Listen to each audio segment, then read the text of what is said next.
Hello good evening मेरे प्यारे बच्चों। आज हम लोग लास्ट क्वेश्चन करने जा रहे हैं एक्सरसाइज 8.1 का। ठीक है ना। हमने पूरी एक्सरसाइज बहुत अच्छे से करी है। अगर आपको कोई क्वेश्चन समझ में नहीं आया है तो please write in the comment box so that I could tell you that again. ठीक है। और मैं उम्मीद करता हूँ कि आपको मैं सारी बातें समझा पाता हूँगा। ठीक है ना। और ये स्टार्टिंग है तो अभी थोड़ी दिक्कतें आ रही हैं, but day by day we will improve our work.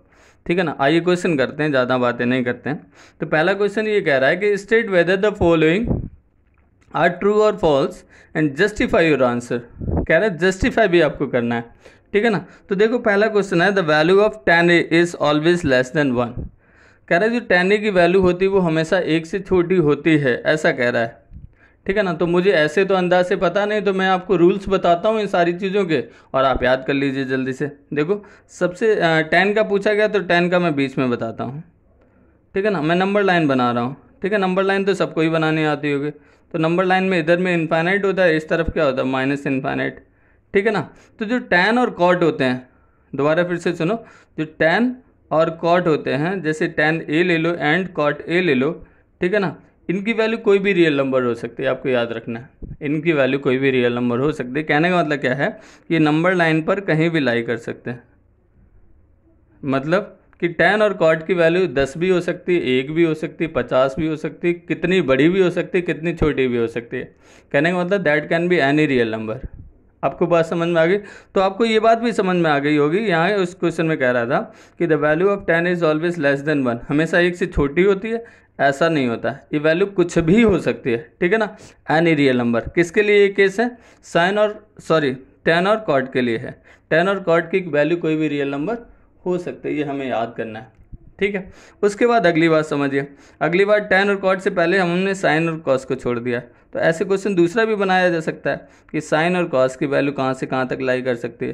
तो इस बात को भी समझ लेते हैं। आइए, जैसे मान लो मैंने ये नंबर लाइन बनाई और इस नंबर लाइन में यहाँ पे मैंने माइनस का 1 लिख दिया और यहाँ पे सपोज हमने 1 लिख दिया।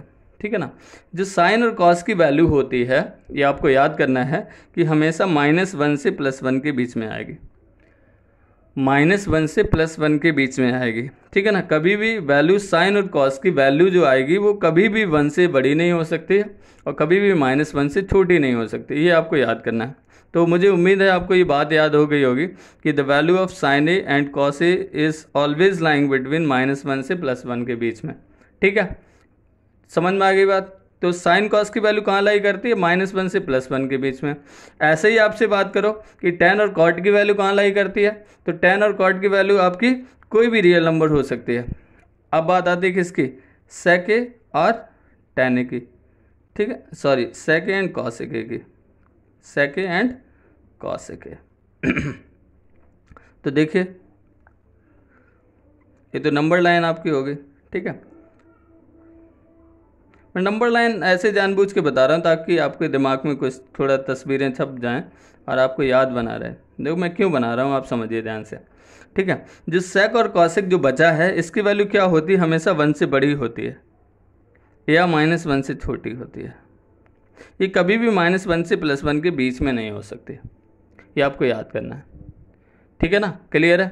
The value of sec and cosec always या तो हमेशा 1 से बड़ी होती है या तो हमेशा -1 से छोटी होती है।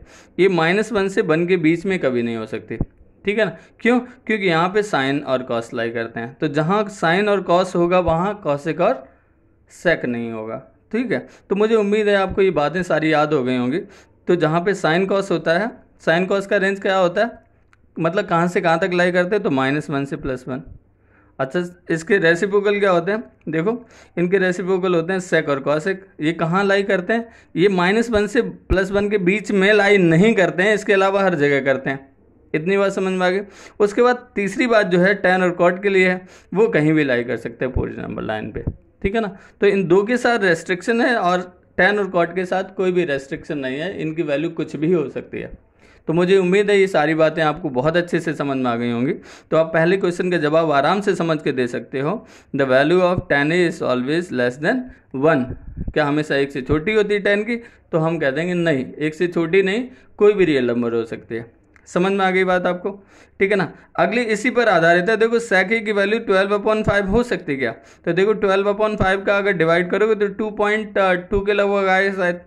तो देखो sec की वैल्यू 2 से बड़ी हो सकती है, मतलब 2 पॉइंट समथिंग हो सकती है, हाँ हो सकती है, 1 से बड़ी हो सकती है। अगर यही क्वेश्चन में ये पूछा जाता कि क्या sec a की वैल्यू 1/2 हो सकती है, तो हम मना कर देते, ठीक है ना। क्लियर आ गई बात समझ में। तो ये -1 से +1 के बीच में छोड़ के बाकी कहीं भी हो सकती है। तो आपका पहला स्टेटमेंट कैसा था, गलत था। दूसरा स्टेटमेंट कैसा है, सही है। क्यों, क्योंकि इसकी वैल्यू यहाँ से कितनी आ रही है भाई, 2 पॉइंट समथिंग आ रही है, 2.2 आ रही है, ठीक है ना। और 1 से बड़ी तो होती है 2.2, तो ये भी सही हो जाएगा। अगली बात पे आ जाओ, कह रहा है कि cos A is the abbreviation used for cosecant of A angle A. जरा कह रहा है cos A जो शॉर्ट फॉर्म होती है, कह रहा है कोसिकेंट ऑफ एंगल ए का होता है। नहीं, ऐसा बिल्कुल नहीं होता। देखो जो cos A होता है ना, वो किसका शॉर्ट फॉर्म होता है पता है आपको, कोसाइन का होता है। किसका होता है, कोसाइन ए का होता है, ठीक है। तो ये गलत बता रहा था, तो मैं सारे ही आपको बता देता हूँ। देखो साइन जो होता है वो साइन का होता है, SINE का होता है एब्रीविएशन, ठीक है ना। कॉस कोसाइन का होता है। ऐसे ही जो टैन होता है वो किसका होता है, टेंजेंट। मैंने पहले वीडियो जो पढ़ाया था, पहला वीडियो जो बनाया था, ठीक है ना, उसमें बताया था टेंजेंट का। ऐसे कॉट जो होता है वो होता है को टेंजेंट का, ठीक है ना, को टेंजेंट का, ठीक है। उसके बाद अगला क्या है, अगला है हमारे पास सिकेंट, सेक। तो सेक का मतलब क्या होता है, सिकेंट, ठीक है। और लास्ट वाला क्या है, कोसिकेंट, कॉसिक, कोसिकेंट। तो हमसे क्वेश्चन ये कह रहा था कॉस वाले को कोसिकेंट से रिलेट कर रहा था, ऐसा रिलेट नहीं हो सकता। कॉस जो है वो कोसाइन का शॉर्ट फॉर्म है, ठीक है ना, और जो कोसिकेंट है उसका शॉर्ट फॉर्म कॉसिक होता है। तो मुझे उम्मीद है आपको सारी बातें बहुत अच्छे से समझ में आ गई होंगी। अगले पार्ट में हमसे ये कह रहा है, चौथे पार्ट में कह रहा है कि कॉट ए क्या होता है। कॉट ए एक ट्रिग्नोमेट्रिक रेशियो होता है जिसमें विदाउट एंगल उसका कोई सिग्निफिकेंस नहीं होता। यहाँ आपसे ये कह रहा है कि cot A is the product of cot and A. क्या इनका प्रोडक्ट होता, नहीं, ठीक है ना। कॉट का कोई सिग्निफिकेंस नहीं होता जब तक उसके साथ में एक्यूट एंगल कनेक्टेड नहीं होगा। तो कॉट ए क्या है, प्रोडक्ट नहीं है, एक ट्रिग्नोमेट्रिक रेशियो है, ठीक है ना। समझ में आ गई बात। लास्ट वाला क्वेश्चन आप अपने आप बता सकते हैं। देखो साइन थीटा की वैल्यू 4/3 दे रखे, 4/3 का मतलब क्या होगा, 1.33 कुछ आएगा। और साइन की वैल्यू 1 से बड़ी हो ही नहीं सकती, अभी हमने आपको बताया था ना, समझ में आ रहा ना। तो कहने का मतलब ये स्टेटमेंट आपका कैसा हो जाएगा, फॉल्स हो जाएगा। तो मुझे उम्मीद है कि ये वीडियो आपको सारे क्वेश्चंस अच्छे से समझ में आए होंगे। In spite of that, if you have not understood any one of the part of this, तो आप कमेंट करके हमसे दोबारा से पूछ सकते हो, ठीक है। Till then thank you for watching the video. और हम एक्सरसाइज 8.2 कल से शुरू करेंगे, और उम्मीद करता हूँ आपको सारी चीज़ें बहुत अच्छे से समझ में आएंगी।